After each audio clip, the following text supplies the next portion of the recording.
Asalaamu calaykum waraxmatullaahi wabarakaatuh. Asxaabta qiimaha badan la soo dhawaada.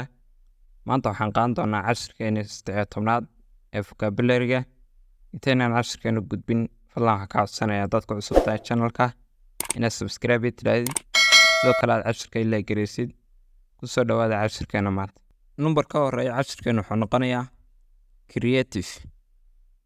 Creative waa hal abuur. Creative hal abuur. Number 2 waa imagine. Imagine qiyaas. Imagine waa qiyaas. Number 3 waa solve.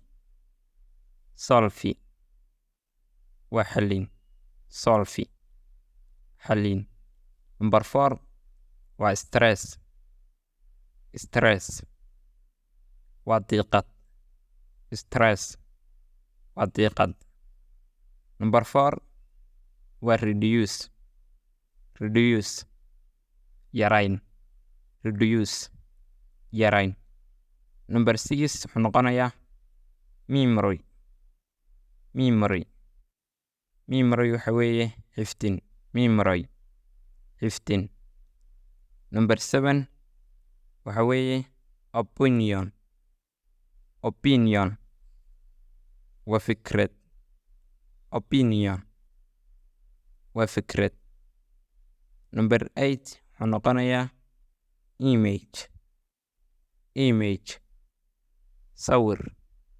Image waa sawir. Number 9 waa emotion. Emotion waa dareen. Emotion waa dareen. Numberka u dambeeya wuxuu noqonayaa attention. Attention waa fiiro gaara. Attention fiiro gaara.